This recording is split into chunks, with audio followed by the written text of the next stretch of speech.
Bonjour et bienvenue dans cette minute de Sarah Flash. Vous savez, ces minutes de Sarah Flash, c'est des moments entre des consultations quand tout d'un coup ça me prend et que je vais partager avec vous des moments, voilà, des moments pris sur le vif de consultation. Alors le moment que je veux partager avec vous, c'est hier, une maman a la bonne idée de communiquer avec moi parce qu'elle veut scuder son fils par texto. Elle est absolument furieuse avec raison puisque son fils, ça fait des semaines qu'il ne se manifeste pas, qu'il ne vient pas dormir chez elle, dans leur maison, qu'il est soi-disant chez son père mais que ça n'a rien de certain, qu'il se comporte mal, qu'il parle mal, que quand il passe par hasard à la maison c'est pour obtenir quelque chose, etc. Et donc la colère de cette maman est justifiée bien sûr au niveau du comportement de son fils.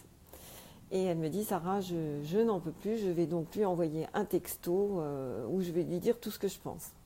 Et là, je l'arrête net, au vol, et je lui dis, Marie, euh, est-ce que vous pensez que ce texto que vous allez envoyer, qu'est-ce que vous pensez que ce texto que vous allez envoyer va produire comme résultat?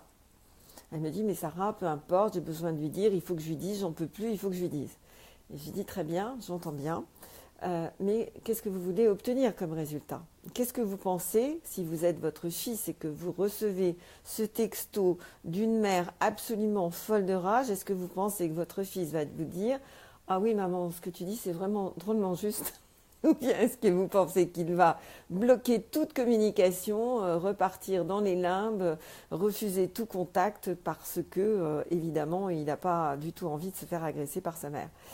Et elle me dit, mais alors, donc, on ne peut rien lui dire. J'ai dit, en tout cas, on ne peut pas lui dire les choses sous cet angle-là, de cette façon-là.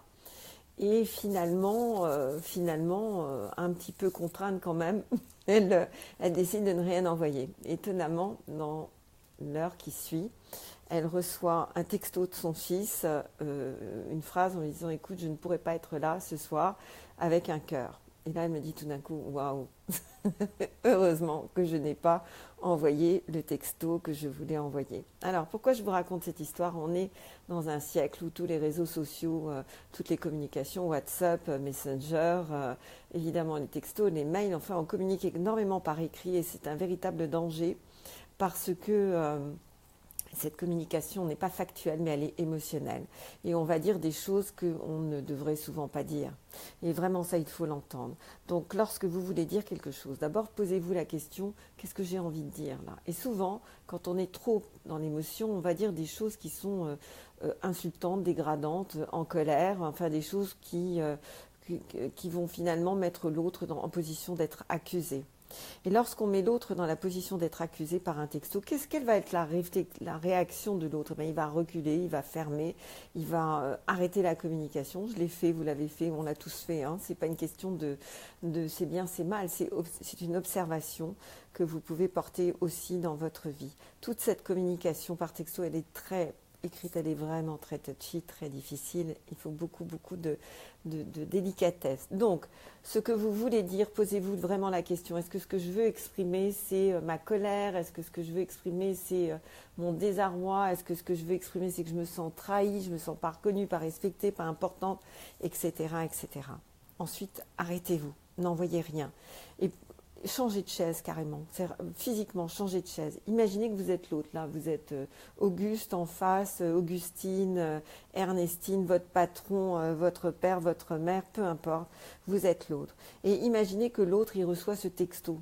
Qu'est-ce qui va être sa réaction? Comment vous réagissez quand vous recevez ce texto alors que vous êtes l'autre? Et vous allez voir que souvent, si vous vous mettez à la place de l'autre qui reçoit ce texto, vous allez vous dire, oh oui, non, effectivement, je vais certainement pas aller vers cette personne qui m'envoie ça. C'est sûr que je vais pas aller vers cette personne.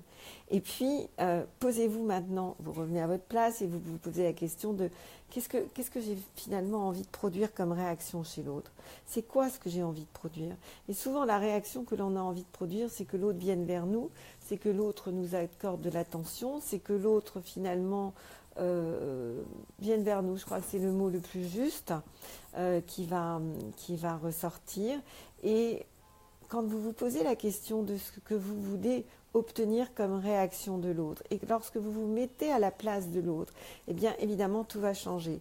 Et je vous donne une autre histoire qui est aujourd'hui d'une femme qui va bientôt passer devant un tribunal pour des histoires compliquées, de divorce, de biens, et évidemment tout son entourage la soutient dans le fait de ressentir de la colère parce qu'elle a été trompée, blousée, maltraitée, pas respectée, etc. Sauf que si elle arrive avec cette énergie en elle, si elle arrive avec ce je te déteste, je t'aime pas, tu m'as trompé, tu es une mauvaise personne, comment est-ce que l'autre va réagir? Eh bien l'autre va reculer, il va se protéger de la colère de cette personne en face de lui, et il va attaquer, parce que lorsque on est acculé, on recule devant une agression, ce qu'on va faire pour se protéger, c'est que soit on va aller freeze, fly ou fight. Freeze, je me congèle, je bouge plus. Fly, je vais me cacher, ou fight, je vais attaquer. Et souvent, la réaction du fight va arriver dans ce type de contexte de procès, de procédure.